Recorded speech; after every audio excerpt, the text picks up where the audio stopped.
నమస్కారం. Botsa Bhikshamaiah YouTube channel కు స్వాగతం, సుస్వాగతం.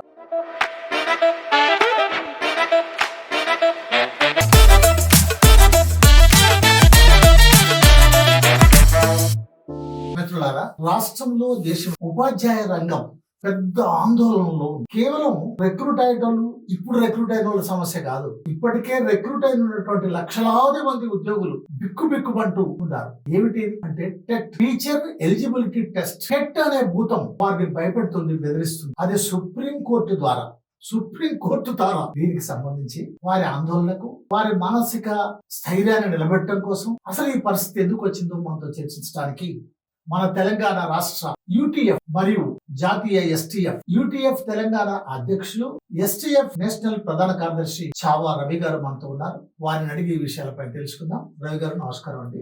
రవి గారు, మీరు ఉపాధ్యాయులు, మీరు ఉద్యమకారులు, మీరు రాష్ట్ర స్థాయి నుండి జాతీయ స్థాయి ఉపాధ్యాయ సంఘాలకు నాయకత్వం వహిస్తున్నటువంటి వారు. అసలు టెట్ అనేది ఇంత భయపెట్టడానికి ఏమి కాదు? టీచర్ ఎవరైనా టీచర్ అర్హత లేకుండా ఉపాధ్యాయుడు కావడానికి వీల్లేదు. అవును కదా.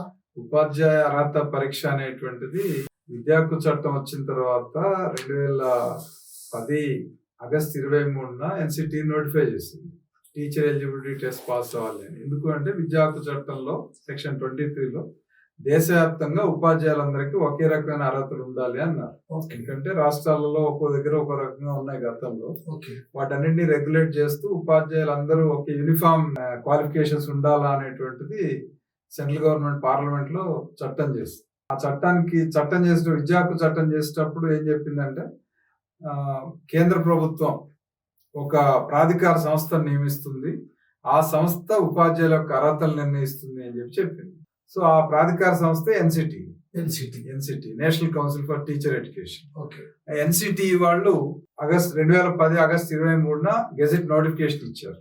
సో ఆ నోటిఫికేషన్ ప్రకారం ఆ డేట్ కంటే తర్వాత ఉపాధ్యాయులుగా నియామకం అయ్యే వాళ్ళందరికీ కూడా మామూలు అకాడమిక్ ప్రొఫెషనల్ క్వాలిఫికేషన్స్ తో పాటు టీచర్ ఎలిజిబిలిటీ టెస్ట్ కూడా ఉండాలని, ప్రైమరీ టీచర్కి అయితే paper 1, upper primary and high school టీచర్కి అయితే పేపర్ 2 ఉండాలి. అంటే 1 to 8th క్లాసెస్ కి మాత్రమే పరిమితం విద్యా హక్కు చట్టం. కాబట్టి 1 to 5th క్లాస్ డీల్ చేయాలని అంటే పేపర్ 1 పాస్ కావాలి. 6 to 8th పాస్ డీల్ చేయాలనుకున్న వాళ్ళు పేపర్ 2 పాస్ కావాలి. సో అది చెప్పినప్పుడు ఏం చెప్పారంటే, ఆ డేట్ తర్వాత వాళ్ళు టెట్ కంపల్సరీ పాస్ కావాలి అనేటువంటిది చెప్పారు. సో అందుకని నోటిఫికేషన్ లో ఉంది. దాన్ని బేస్ చేసుకుని ఉమ్మడి ఆంధ్రప్రదేశ్ రాష్ట్రం 2011లో 51 జీవో ఇచ్చింది. ఆ జీవో ప్రకారం కూడా ఎవరైతే సర్వీస్ లో ఉన్నారో, సర్వీస్ లో ఉన్నవాళ్ళు, ఆ తేదీకి ముందు సర్వీస్ లో ఉన్నవాళ్ళు ఎవరు టెట్ పాస్ కావాల్సిన అవసరం లేదు అని ఇచ్చారు స్పష్టంగా. తెలంగాణ వచ్చిన తర్వాత 2015లో మళ్ళీ తెలంగాణ ప్రభుత్వం జీవో 36 ఇచ్చింది, టెట్ గైడ్ లైన్స్. అందులో కూడా సేమ్ ఇచ్చేసారు. అందుకని ఏంటంటే గత 15 ఏళ్ల నుంచి టెట్ రాయాలి అనేటువంటి ఆలోచన చేయలేదు. ఎవరైతే కొత్తగా డిఎస్సికి ప్రిపేర్ అయ్యారో వాళ్ళు మాత్రమే టెట్ రాశారు తప్ప సర్వీస్ లో కొనసాగటానికి లేదా ప్రమోషన్ పొందడానికి టెట్ కూడా అవసరం ఉంది అనేటువంటి చర్చ ఎప్పుడు రాలేదు. అందుకని ఎవరు కూడా దాని గురించి పట్టించుకోలేదు, ఆందోళన చెందలేదు.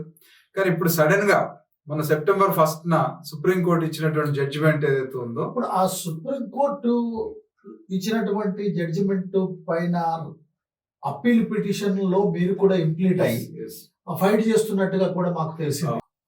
ఏంటి అది ఎంతవరకు వచ్చింది? అదే చెప్తా. ఇప్పుడు సుప్రీంకోర్టు ఇచ్చినటువంటిది ఏంటంటే, యాక్చువల్గా సుప్రీంకోర్టు కేసు ఎందుకు వెళ్ళిందంటే, టీచర్ ఎలిజిబిలిటీ టెస్ట్ అనేది మైనారిటీ విద్యా సంస్థలకి కూడా ఉండాలా లేదా, ఉపాధ్యాయ నియామకాలకి, మైనారిటీ విద్యా సంస్థల్లో ఉపాధ్యాయ నియామకాలకు కూడా టీచర్ ఎలిజిబిలిటీ టెస్ట్ అవసరమా లేదా అనేటువంటిది చర్చ అసలు. ఎందుకంటే ప్రభుత్వ ప్రైవేట్ విద్యా సంస్థల్లో, aided, unaided, government all institutions లో టీచర్ రిక్రూట్మెంట్ కి టెట్ కంపల్సరీ అనేది చట్టంలో ఎన్సిటి నోటిఫై చేస్తుంది. అయితే మైనారిటీ ఇన్స్టిట్యూషన్స్ కొన్ని ప్రత్యేకమైన రక్షణలు ఉన్నాయి కాబట్టి మైనారిటీ ఇన్స్టిట్యూషన్ లో అపాయింట్మెంట్స్ కి టెట్ అవసరం లేదు అనేటువంటి వాదన మహారాష్ట్రలో వచ్చింది. దాన్ని బేస్ చేసుకొని వాళ్ళు మహారాష్ట్ర హైకోర్టు ఏం చేసిందంటే టెట్ కావాలి అని, దాని మీద వాళ్ళు సుప్రీంకోర్టులో అప్పీల్ చేశారు. అట్లాగే తమిళనాడులో ఏమైందంటే, తమిళనాడు ప్రభుత్వం ఈ 2010 10 ఆగస్టు 23 కంటే ముందు అపాయింట్ అయిన వాళ్ళు రిక్రూట్మెంట్ గానీ ప్రమోషన్ గానీ వాళ్ళకి ఎవరికి కూడా టెట్ అవసరం లేదని జీవో ఇచ్చింది. గవర్నమెంట్ తమిళనాడు గవర్నమెంట్ జీవో ఇచ్చింది. ఓకే, ఇస్తే దాని మీద కొంతమంది ఛాలెంజ్ చేసి ప్రమోషన్ అంటే అది కూడా అపాయింట్మెంటే కదా, promotion is also one kind of appointment కాబట్టి ప్రమోషన్ కి కూడా టెట్ ఉండాలి అని కొంతమంది కోర్టుకు వెళ్ళారు. సో దాంతో హైకోర్టు సర్వీస్ లో ఉండడానికి ఓకే కానీ ప్రమోషన్ మాత్రం టెట్ కావాల్సిందే అని చెప్పేసి ఆ జీవోను కొట్టేసి, సో దాంతో అప్పటికే ఆల్రెడీ ప్రమోట్ అయినటువంటి వాళ్ళు ఎవరుతున్నారో వాళ్ళు సుప్రీంకోర్టులో అప్పీల్ ఫైల్ చేసి సివిల్ అప్పీల్ ఫైల్ చేసి మాకు అవసరం లేదు మేము ఆల్రెడీ ప్రమోట్ అయి ఉన్నాం, మాకు ప్రొటెక్షన్ ఇవ్వండి. సో దాని మీద ఇప్పుడు ఏమైందంటే ఆ కేసుని ఈ కేసుని కంబైన్ చేసి దీపాంకర్ దత్తా, జస్టిస్ దీపాంకర్ దత్తా, జస్టిస్ మన్మోహన్ అని చెప్పి ఇద్దరు డివిజన్ బెంచ్ లో ఈ కేసు వచ్చింది. ఇప్పుడు 2025 లోనే ఈ కేసు వచ్చింది. 1 సెప్టెంబర్ 2025 జడ్జిమెంట్ ఇచ్చారు. మొన్ననే జస్ట్ ఆ జడ్జిమెంట్ ఇచ్చినటువంటి సందర్భంలో ఏం చేశారంటే మైనారిటీ సంస్థల్లో ఉపాధ్యాయ నియామకాలకి టెట్ అవసరమా లేదా అనే దాన్ని ఏమో తీర్పు చెప్పలేదు. ఇది మేము దేనికి కోర్టుకు పోయేదో చెప్పలేదు. దాన్ని కూడినటువంటి లార్జర్ బెంచ్ కి రిఫర్ చేస్తున్నాం, రాజ్యాంగ ధర్మాసనానికి. ఎందుకంటే ఇది కాన్స్టిట్యూషనల్ ప్రొవిజన్ ఇమిడి ఉంది కాబట్టి, రాజ్యాంగ మౌలిక ప్రశ్నలు ఉన్నాయి కాబట్టి దీన్ని చీఫ్ జస్టిస్ స్థాయిలో దీని మీద తీర్పు చెప్తారని చెప్పింది. అది చెప్తూ ఇంకోటి తమిళనాడుకు సంబంధించిన కేసులో ప్రమోషన్స్ గురించి అడిగితే ప్రమోషనే కాదు అసలు టీచర్ గా కొనసాగాలంటే కూడా టీచర్ ఎలిజిబిలిటీ టెస్ట్ కావాలి అంటే అడిగింది ఒకటి చెప్పింది కూడా ఒకటి. ఇంకోటి ఏంటంటే అక్కడ చెప్పింది అసలు దీనికోసం టీచర్ ఎలిజిబిలిటీ టెస్ట్ పాస్ కావడానికి టీచర్స్ కి విద్యా హక్కు చట్టం వచ్చిన తర్వాత 5 ఏళ్ళ టైం ఇచ్చారు, ఆ తర్వాత మరో 4 ఏళ్ళ టైం ఇచ్చారు. కాబట్టి ఇప్పుడు ఇంకా టైం ఇవ్వడం అవసరం లేదు. అసలు ఇప్పుడు ఎవరు టీచర్లు టెట్ క్వాలిఫై కాని వాళ్ళు సర్వీస్ లో కొనసాగడానికి అవకాశం లేదు. కానీ మేము మానవతా దృక్పథంతో ఆర్టికల్ 142 ప్రకారం సుప్రీంకోర్టుకు మాకున్నటువంటి విచక్షణాధికారాల మేరకు మేము వాళ్ళకి 2 ఏళ్ల టైం ఇస్తున్నాం, 2 ఏళ్లలో పాస్ కావాలి టెట్ అని చెప్పారు. అట్లాగే 5 ఏళ్లకి మించి సర్వీస్ ఉన్న వాళ్ళు అయితే 2 ఏళ్లలో పాస్ కావాలి. రిటైర్మెంట్ కి 5 ఏళ్ల లోపు ఉన్న వాళ్ళని దయచేసి వదిలిపెట్టారు, వాళ్ళకి టెట్ అవసరం లేదు. అయితే వాళ్ళు కూడా ప్రమోషన్ కావాలంటే మాత్రం టెట్ కావాలని చెప్పారు. సో ప్రమోషన్ కావాలంటే టెట్ కావాలని చెప్పడం ఒక భాగం. కానీ వాళ్ళు చెప్పిన దాంట్లో 5 ఏళ్ళు గతంలో ఇచ్చారు, మళ్ళీ 4 ఏళ్ళు ఇచ్చారు, 9 ఏళ్ళు ఇచ్చారు. అంటే 9 ఏళ్ల టైం ఎన్సిటీ ఇచ్చిన టైం ఎవరికంటే అన్క్వాలిఫైడ్ టీచర్స్ కి.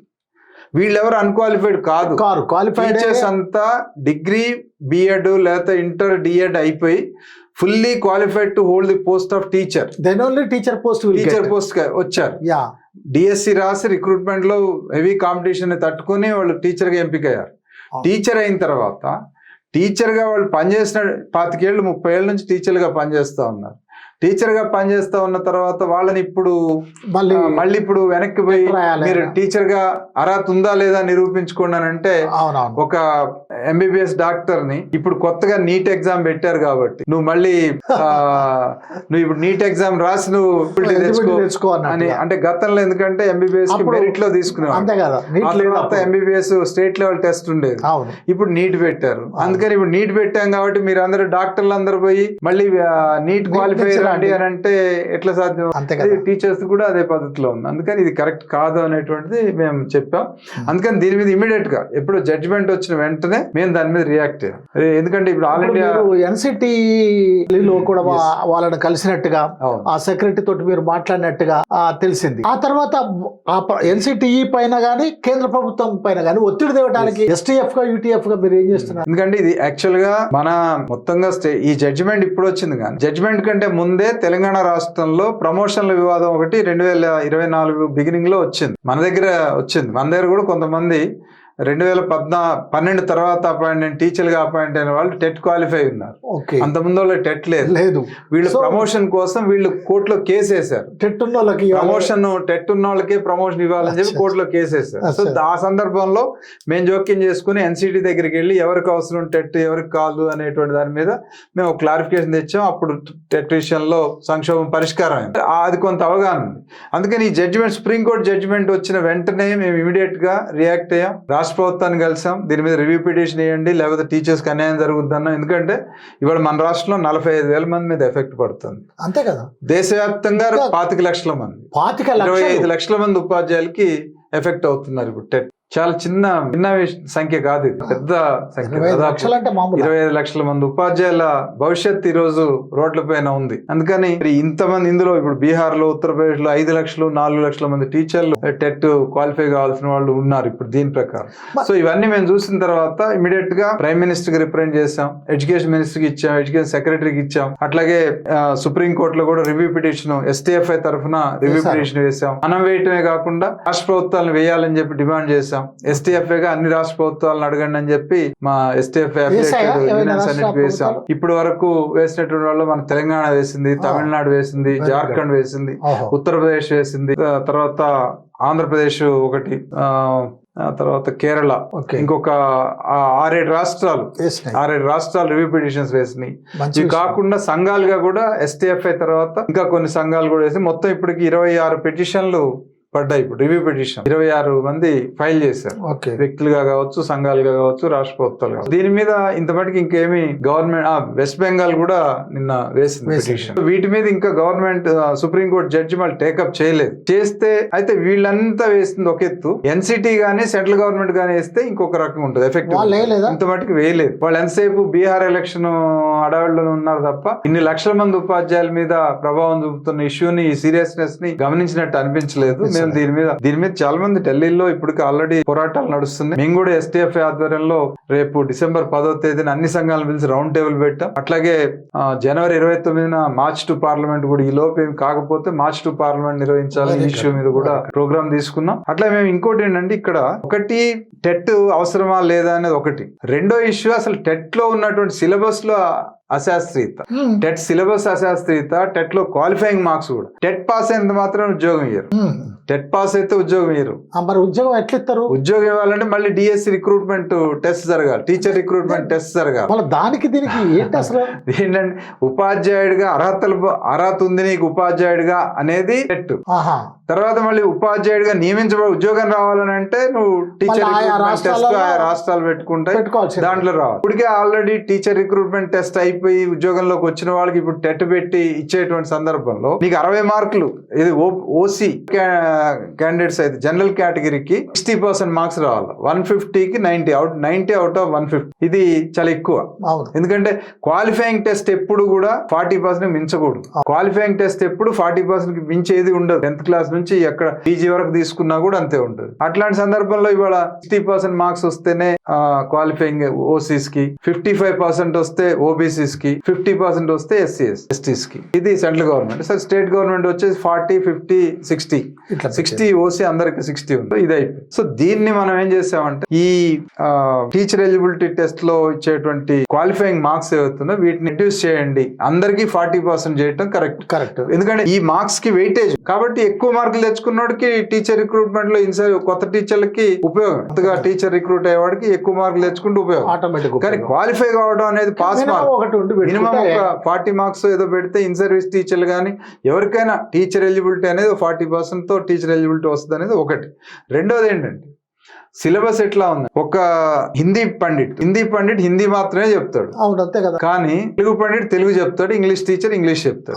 ఈ టీచర్లు కూడా తెలుగు రాయాలి, వాళ్ళ సబ్జెక్ట్ హిందీ అయితే హిందీ, ఇంగ్లీష్ అయితే ఇంగ్లీష్ రాయాలి. దీంతో పాటు 90 మార్కులు 30 మార్కులు పెడగాజీ ఉంటుంది. టీచర్ కి సంబంధించి సైకాలజీ ఫిలాసఫీ టీచర్ కి సంబంధించి ఉంటుంది. మిగిలిన 60 మార్కుల్లో 30 మార్కులు సైన్స్, 30 మార్కులు మ్యాథ్స్ రాయాలి, లేదా 60 మార్కులు సోషల్ స్టడీస్, ఏదో ఒక పేపర్ ఎంచుకోవాలి పేపర్ 2లో. అది అందుకని వాళ్ళు ఏంటంటే ఇప్పుడు పండిట్స్ ముఖ్యంగా తెలుగు హిందీ పండిట్ వాళ్ళ సబ్జెక్ట్స్ మీద ఎంత పెట్టినా రాస్తారు, కానీ సోషల్ స్టడీస్ లేకపోతే సైన్స్ మ్యాథ్స్ మేము ఎట్లా చదివేది అనేది వాళ్ళ ఆవేదన. అట్లా బయాలజికల్ సైన్స్ టీచర్ మ్యాథ్స్ అంటే భయపడే బయాలజీకి పోతాడు. మళ్ళీ నువ్వు 30 మార్కులు మ్యాథ్స్ రాయాలనంటే వాళ్ళ సబ్జెక్ట్ 15 మార్కులే వాళ్ళకు ఉండేది. అది చాలా ఇబ్బందికరంగా ఉంటుంది. అందుకని ఇవాళ సిలబస్ లో ఉన్న అశాస్త్రీయతని కూడా పాయింట్అవుట్ చేసి దీన్ని మార్చాలా, టెట్ సిలబస్ చేంజ్ చేయాలా, టెట్ క్వాలిఫైయింగ్ మార్క్స్ తగ్గించాలని చెప్పి కూడా NCTకి రిప్రజెంట్ చేసి ఆ రకంగా ఒక STFI నేషనల్ లెవెల్ ఒక బాధ్యతాయుతమైనటువంటి ఒక సంఘంగా మేము ఉపాధ్యాయులకి మేలు కోరే పద్ధతి భవిష్యత్తులో ఉపాధ్యాయులకు నష్టం జరగకుండా ఉండటానికి తీసుకోవాల్సిన అన్ని చర్యలు మా వైపు నుంచి తీసుకున్నాం. అంటే ఎలాంటి చర్యలు మీరు ప్రభుత్వానికి ఏం ప్రతిపాదనలు చేస్తున్నారు? ప్రభుత్వానికి మేము చెప్పింది ఇప్పుడు ఒకటి, ప్రభుత్వానికి ముందు చెప్పింది రివ్యూ పిటిషన్, కేంద్ర ప్రభుత్వం సుప్రీంకోర్టులో రివ్యూ పిటిషన్ వేయాలి. అవును. రెండవది RT act, right to education act ఏదైతే ఉందో దీంట్లో సెక్షన్ 23 సవరించి ప్రాస్పెక్టివ్ ఎఫెక్ట్, వెనకటి తేదీ నుంచి కాకుండా ప్రాస్పెక్టివ్ గా ఏ తేదీనైతే యాక్ట్ ఎనాక్ట్మెంట్ అయిందో అప్పటి నుంచి ఇంప్లిమెంట్ అయ్యేట్టుగా చేయమనేది రెండోది. ఇది పార్లమెంట్ లో, ఎందుకంటే సుప్రీంకోర్టు జడ్జిమెంట్ అట్లా ఉన్నా దాన్ని సూపర్సీడ్ చేస్తూ పార్లమెంట్ చట్టం చేయొచ్చు కాబట్టి ఆ రకంగా రెండో ఆప్షన్. మూడో ఆప్షన్ ఎన్సిటి దగ్గర క్వాలిఫైయింగ్ మార్క్స్ సిలబస్ ని సైంటిఫిక్ గా చేంజ్ చేయడం, క్వాలిఫైయింగ్ మార్క్స్ ని రెడ్యూస్ చేయడం. మూడు ఆప్షన్స్ మేము సెంట్రల్ గవర్నమెంట్ ముందు పెట్టాం. మూడు ఆప్షన్స్ లో ఏది క్లియర్ అయినా కూడా టీచర్స్ లో ఈ అన్రెస్ట్ తగ్గడానికి అవకాశం ఉంది. ఆ రకంగా మా వంతు ప్రయత్నాలు చేస్తున్నాం. దీంతో పాటు ఇంకా అన్ని సంఘాలను కలుపుకొచ్చేదానికోసం, ఎందుకంటే ఇప్పటికే ఢిల్లీలో జంతర్ మంతర్లో రోజు వారానికో 10 రోజులకు ఒక టీచర్స్ ధర్నా జరుగుతా ఉంది. ఈ యాజిటేషన్ గమనించినప్పుడు మరి సెంట్రల్ గవర్నమెంట్ ఇప్పటికైనా సరే గమనించాల్సిన అవసరం ఉంది. ఇది లక్షల మంది టీచర్లు దీని ఎఫెక్ట్ పడతా ఉంటే ఇది కేవలం ఉపాధ్యాయుడు ఉద్యోగానికి సంబంధించిన సమస్యగానే చూడదు. ఇప్పుడు ఒకేసారి మీ ఇంతమంది టీచర్లు ఉద్యోగాలు కోల్పోతే కొత్తగా ఉద్యోగాల్లోకి అంతమంది టీచర్లను తీసుకోవడం అనేది, ఆ గ్యాప్ ఫిల్ చేయడం అనేది ఒక విద్యా సంక్షోభానికి కారణం అవుతుంది. అంతమంది అట్లా వీళ్ళ పేమెంట్స్ కూడా, వీళ్ళు చేసిన సర్వీస్ కి పేమెంట్స్ ఇవ్వాలంటే కూడా గవర్నమెంట్స్ ఇవాళ బేర్ చేయగలిగినటువంటి స్థితిలో కూడా లేవు. అందుకని ఇది ఒక ఎడ్యుకేషన్ సిస్టమ్ లో ఒక క్రైసిస్ కారణం అవుతుంది. కాబట్టి ప్రభుత్వం దీన్ని దృష్టిలో పెట్టుకొని ఇమీడియట్ గా దీని మీద చర్య తీసుకోవాల్సినటువంటి అవసరం ఉందనేది చెప్పాం. అందుకని మా వంతుగా మేము అన్ని సంఘాలను కలిపి జాయింట్ ప్లాట్ఫామ్ ఏర్పాటు చేసి టెట్ కి వ్యతిరేకంగా పోరాడడానికి కోసం ఏ ఒక్క టీచర్ కూడా టెట్ కారణంగా ఉద్యోగాలు కోల్పోకుండా ఉండాలనేటువంటి భరోసా ఇచ్చే విధంగా మా పోరాటాలు ఉంటాయి. ఆ రకంగా సెంట్రల్ గవర్నమెంట్ మీద తీసుకురావడానికి మేము సీరియస్ ప్రయత్నాలు చేస్తాం. రవి గారు, మీరు చెప్తా ఉంటే ఇప్పుడు టెట్ పెట్టడం అనేది ఉద్యోగం ఇవ్వటానికి కాదు, నువ్వు అర్హతను సాధించడానికే ఉపాధ్యాయుడు అన్నప్పుడు. రెండోది, ఈ ఉద్యోగంలో అల్లడున్నటువంటి వాళ్ళకు పరీక్షా విధానం మీద అయితే చెప్పారో, ఓ తెలుగు పండితుడికి ఒక సైన్స్ రాయి లేకపోతే ఒక ఇది రాయమన్నట్టుగా ఇది ఎందుకు పెట్టుటది? బహుశా ఈ గవర్నమెంట్ యొక్క ఉద్దేశం ఈ కాలంలో, ఇటీవల కాలంలో వచ్చిందే కదా, బీజేపీ ప్రభుత్వం అధికారంలోకి వచ్చిన తర్వాతనే కదా ఇది వచ్చింది అని అంటే దాని ఉద్దేశం ఏమై ఉంటుంది? స్పష్టంగా మాకు దీని మీద, ఎందుకంటే సాధారణ టీచర్లు దాన్ని ఎట్లా చూస్తారు కానీ టీచర్ ఉద్యమాల్లో, ప్రజా ఉద్యమాల్లో పనిచేస్తున్నటువంటి ఒక ఉపాధ్యాయ సంఘంగా సైంటిఫిక్ యాటిట్యూడ్ కలిగినటువంటి వాళ్ళుగా ఆలోచన ఇవాళ పాలక వర్గాలు కానీ, తర్వాత రాజ్యాంగ ప్రకారం రాజ్యాంగ సంస్థలు కూడా ఇవాళ పాలక వర్గాల చేతుల్లోనే పావులుగా మారినటువంటి సందర్భం చూస్తా ఉంది. ఇటువంటి సందర్భంలో ఇవాళ విద్యారంగాన్ని ప్రైవేట్ వ్యాపారం పెరిగిపోతా ఉంది. విద్యా వ్యాపారం పెరుగుతున్న సందర్భంలో ప్రభుత్వ నియామకాలని తగ్గించుకోవడం, ఉన్న ఉద్యోగాలను ఊడగొట్టడం అనేటువంటిది ఇవాళ డౌన్ సైజింగ్, రైట్ సైజింగ్ అనేటువంటి గతంలో విన్నాం పేరు.